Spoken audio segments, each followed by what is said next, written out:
Hey Resinators, I hope you all are doing well. So today I wanted to show you some of the latest products that I received from Less Resin while reading to you from one of the craziest subreddits, prorevenge. So Less Resin sent me this gorgeous holographic glitter along with this beautiful cake mold container with lid.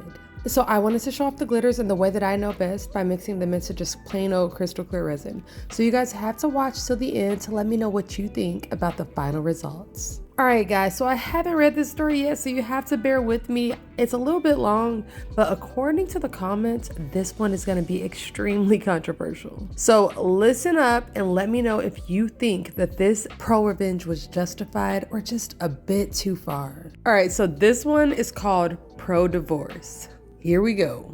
This might not make me popular even in pro-revenge. This happened to me a few years ago. I told a friend the story of my divorce and I was told to share on Reddit. So it all started a few years ago. I thought we were happy.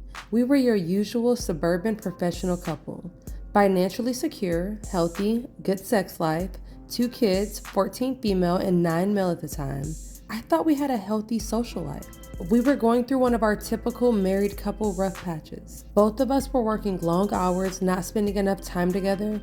We were going through some developmental problems with our son, and his tensions in the house were running a little high. I noticed that my wife was spending a lot more time on her phone texting her girlfriends. I didn't think much of it. I started making a much more concerted effort to get out of work when I could, help around the house, and be more emotionally available.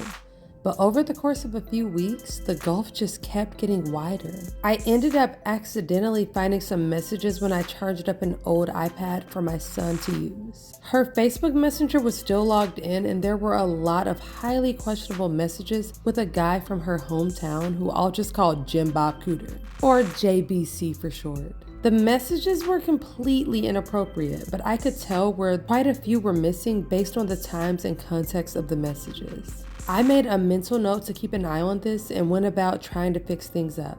So the next day after I took off time from work, I decided to do some projects that I thought would make her happy. And then I left her some sweet notes reminding her how much I appreciated her. And she once again was in the corner of the living room texting her girlfriends. I took the boys' iPad to the office and opened the Facebook Messenger and watched in real time as my wife tore me down. Her and JBC were making fun of me.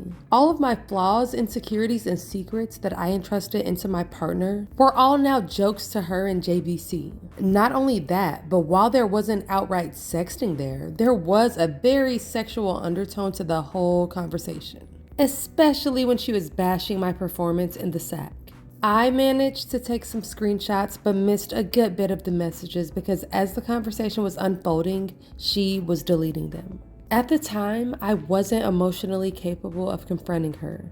I stayed in the office until she was asleep and had a couple of drinks. I took off the next day and spent some time soul searching, drinking, and trying to figure out what to do. The wife came home and wanted to know what was wrong, and I just copped out and told her I had a bad day. A couple of minutes later, I was watching the iPad as the train wreck kept unfolding. So began a couple of solid weeks of taking screenshots, drinking, and detaching myself from the relationship. I knew at this point that there was no going back from this. The messages were now overtly sexual and my wife's completely into it. And JBC was sprinkling in I love yous. I consulted a lawyer and got my options and started moving forward. Here's where everything got absolutely surreal.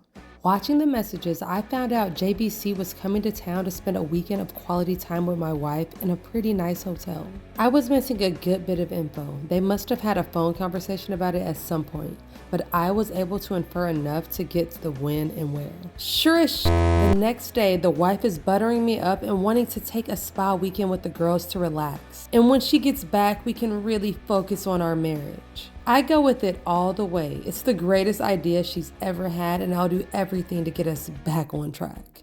I get with the lawyer and have him draft a strong separation agreement stating that she would move out. She would only get weekend visitation and no child support until the divorce is final. Then I sit through the most agonizing 2 weeks of my life.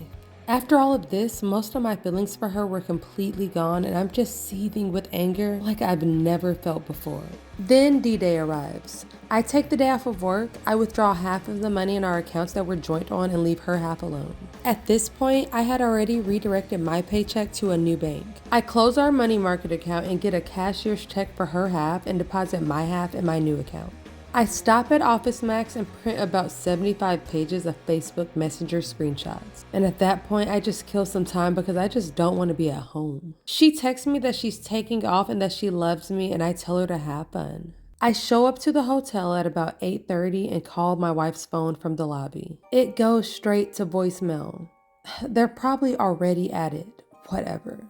I walk up to the front desk and ask if I can use the phone to be connected to JBC's room. It rings about 3 times and then he picks up. JBC. Hello? Me. JBC, can you send my wife down to the lobby, please? JBC. I don't know what you're talking about, bro. Me. I'm not your bro, pal. I'm so stupid. Okay, here's what he really said. Okay then, I guess I'll just have to call Miss JBC and get her down here then. This was totally a bluff, but I knew that he was married and I knew his first name, but that was it. JBC. Me. You got 5 minutes.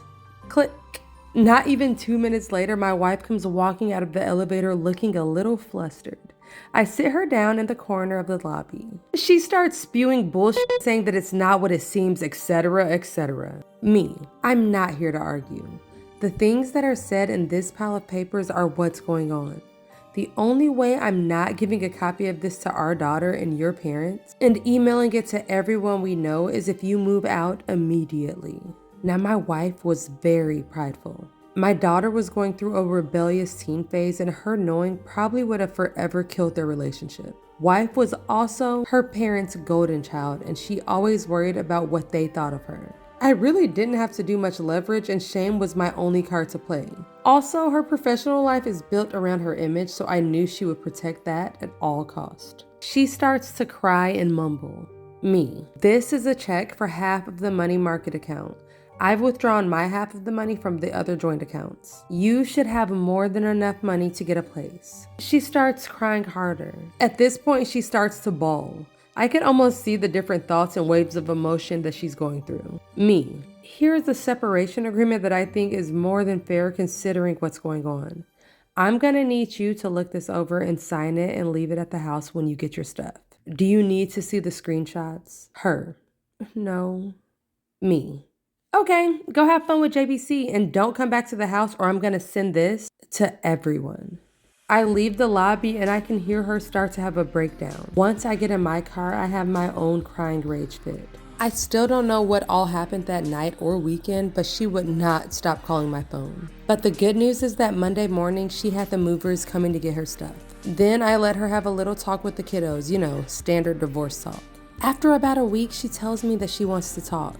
I had enough time to think about it, so I decided to hear her out. She said that she's so sorry and wants another chance and that she wants her family back and that she'll do anything. At this point, she's on her knees crying in my lap. I knew that there was no chance that I would take her back. I told her that I wouldn't live with her, but she could at least come by and see the kids. Then our new normal started. She would come over, cook, clean, fix food for the kids, and always save me a plate, doing the kids' laundry and whatnot, and then heading back home to her place. We did counseling, which consisted of her working through her issues with the therapist, trying to figure out why she did it, her begging for forgiveness, and me stoically playing the victim. I was never going to give her another chance. All I wanted to do was kill time and establish myself as a primary caregiver to the kids, and establish her as not having residency in the house. After a few months, I go to my own therapist and get diagnosed with depression and PTSD. After 6 months of therapy, I told her that I couldn't forgive her and wanted a consensual divorce. But I reminded her that she was still the love of my life and maybe someday we could give it another try. She was devastated but agreed.